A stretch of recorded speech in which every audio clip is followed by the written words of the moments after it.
कहानी की शुरुआत एक बड़े टापू से शुरू होती है। इस टापू पर ये दो आदमी कोई गेम खेल रहे थे। घुंघराले बालों वाले का नाम मैसी और दूसरे आदमी का नाम नोमा था। इसी बीच पैरी नाम का आदमी भी उनके पास आता है। पैरी लड़कियों की तरह रहता था क्योंकि उसकी मशीन में तकनीकी खराबी थी। वैसे जब भी कोई पैरी की मशीन का मजाक उड़ाता तो उसे बहुत गुस्सा आता था। चौथे आदमी का नाम मैक्स था जो शिकार करने का शौकीन था। सैम भी टापू पर नजर आ रहा था और वो पूरा दिन मछलियाँ पकड़ता रहता था। टापू पर दो आदमी और थे। लाल रुमाल वाले का नाम विंसी जबकि चश्मे वाले का नाम जॉन था। ये सातों एक बड़ी सी झोपड़ी में रहते थे। वैसे ये सातों ही मुजरिम थे। पिछले महीने जेल का जहाज इन्हें कहीं ले जा रहा था जो समुद्री लहरों में फंस गया, जिसका फायदा उठाकर ये सातों मुजरिम हथियार और कुछ सामान उठाकर जहाज से भाग गए और किसी तरह इस टापू पर पहुंच गए। थोड़ी ही देर बाद सभी को एक जहाज दिखता है। जहाज देखकर सभी खुश हो गए। पैरी जल्दी जल्दी लकड़ियां जलाता है ताकि जहाज उन्हें दूर से ही देख सके। इसी बीच जब विंसी दूरबीन से देखता है तो उसे पुलिस का जहाज नजर आता है। ये लोग जिस जहाज से मदद मांग रहे थे वो तो पुलिस का जहाज निकला। अब पैरी जल्दी जल्दी लकड़ियां बुझाता है। उसके बाद विंसी के कहने पर सभी ने बोट में से गन्स उठा ली। इन लोगों के पास एक बोट भी थी लेकिन उसमें फ्यूल की कमी थी। अब सभी लोग पुलिस का मुकाबला करने के लिए तैयार थे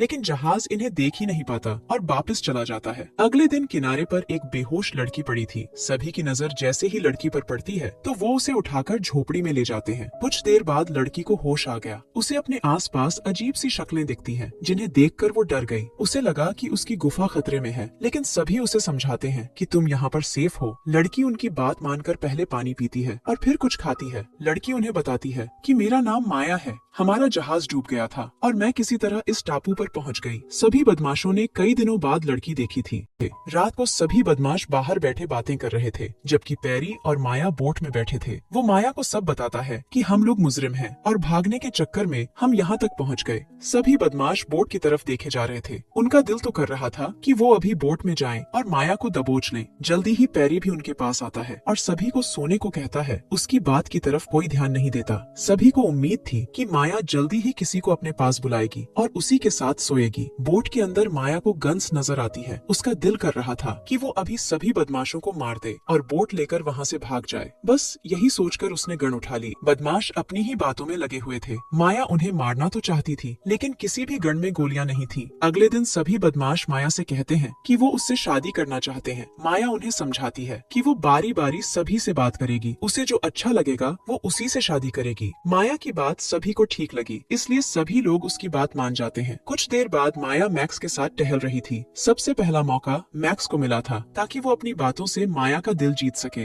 वैसे दोनों की उम्र में काफी फर्क था लेकिन फिर भी माया को उसकी बातें अच्छी लगती हैं और वो उससे सोचने का समय मांगती है। वैसे बाकी बदमाश उन पर नजर रख रहे थे और सभी को उम्मीद थी कि माया मैक्स से शादी नहीं करेगी। रात को मैक्स का दिल कर रहा था कि वो सभी को मारकर माया से अभी शादी कर ले। उसे माया से प्यार हो गया था। वो उसे किसी और के साथ नहीं देख सकता था। काफी कोशिशों के बाद भी वो गोली नहीं चला पाता क्योंकि वो अंदर ही अंदर डर गया था। अगले दिन माया और नोमा बातें कर रहे थे। माया का दिल जीतने के लिए नोमा उससे बड़े बड़े वादे करता है। माया भी समझ गई थी कि नोमा झूठा आदमी है लेकिन फिर भी वो उससे समय मांगती है। नोमा के बाद सभी बदमाश बारी बारी माया से बात करते हैं। सभी लोग माया को पाने के लिए बड़े बड़े वादे करते हैं। माया जानती थी कि सभी एक नंबर के झूठे हैं लेकिन फिर भी वो किसी का दिल नहीं तोड़ती और सभी से सोचने का समय मांगती है। रात को सैम झूले पर सो रहा था। सोते सोते वो सपना देखता है और सपने में उसे माया नजर आती है जो उससे शादी करने के लिए मान गई थी। माया की हाँ सुनते ही सैम उस पर झपटता है मगर वो तो सपना देख रहा था। वो खुद को झूले में फंसा लेता है जिसके साथ ही उसका दम घुट जाता है और वो मारा जाता है। अगले दिन सैम की मौत के कारण सभी दुखी थे। बदमाशों ने किनारे पर ही उसकी कब्र बना दी थी। विंसी उसकी मौत से दुखी नहीं था क्योंकि उसका मानना था कि दौड़ में एक खिलाड़ी कम हो गया। कुछ देर बाद पैरी सांपों से खेल रहा था। पैरी को सांप पालने का शौक था और वो उनसे बातें भी करता था। उधर जॉन अपने चाकू की धार तेज कर रहा था और इसी बीच उसके पास माया आती है। जॉन का चाकू देखकर वो इतना डर गई कि वो वहाँ से भागने लगती है। जॉन भी उसके पीछे पीछे भागता है। थोड़ा आगे जाने पर माया गिर जाती है। वो जब पीछे देखती है तो उसे अपने पास जॉन नजर आता है। माया को लगा कि जॉन उसे मार देगा मगर जब जॉन उसे फूल देता है तो माया की जान में जान आती है। रात को जब सभी सो रहे थे तो पैरी झोपड़ी में सांप लेकर आता है। वो भी माया से शादी करना चाहता था। वो झोपड़ी में सांप छोड़ देता है ताकि वो 2-3 बदमाशों को मार सके मगर उसका सांप किसी को नहीं काटता और झोपड़ी से बाहर चला जाता है। पैरी भी बाहर आ गया था और उसे अपने सांप पर बेहद गुस्सा था। वो वो उसे पकड़कर उसे बुरा भला कहने लगा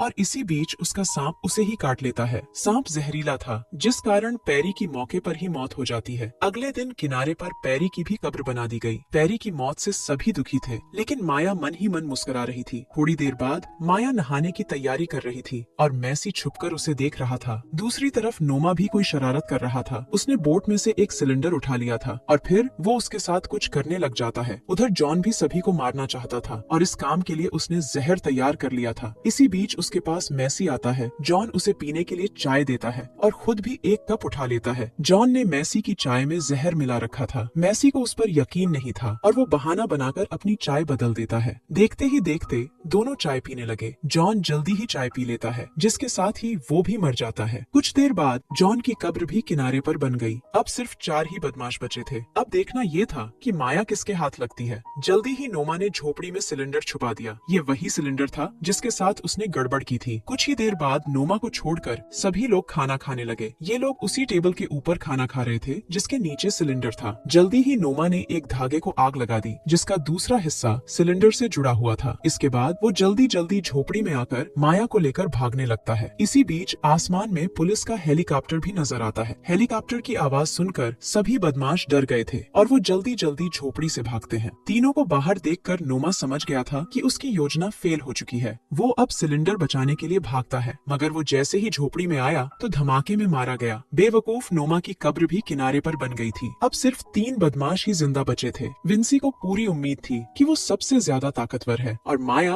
उसी से शादी करेगी। मैसी भी हर हाल में माया से शादी करना चाहता था। वो चाकू निकालकर विंसी को मारने की कोशिश करता है, मगर विंसी उसे पीट पीट कर उसका जुलूस निकाल देता है। इसके बाद वो माया को लेकर आगे बढ़ने लगा। उनके जाते ही मैसी उठ जाता है और वो भी उनके पीछे पीछे जाता है। उधर विंसी लगातार आगे बढ़ रहा था। इसी बीच उसका पैर एक जाल में फंस जाता है और वो दूर गिरकर मर जाता है। टापू पर अब सिर्फ 2 ही बदमाश बचे थे। विंसी की जान लेने वाला जाल शिकारी मैक्स ने बनाया था। मैसी उसे समझाता है कि तुमने विंसी को मार कर अच्छा किया, लेकिन अब तुम्हें माया को भी भूल जाना चाहिए। मैक्स उसकी बात नहीं मानता, जिसके बाद मैसी उसे समझाता है कि माया को जवान बंदे की जरूरत है और इस टापू पर सिर्फ वही जवान आदमी है। मैक्स खुद को जवान समझ रहा था और वो हर हाल में माया से शादी करना चाहता था। मैसी के बार बार समझाने पर भी जब वो नहीं मानता तो मैसी उस पर चाकू मारता है। मैसी का हमला जोरदार था। मरता मरता मैक्स भी मैसी का डंडा काट देता है, जिसके बाद उसकी भी तड़प तड़प कर मौत हो गई। अब इस पूरे टापू पर सिर्फ माया ही जिंदा बची थी, जबकि सभी बदमाश मर गए थे।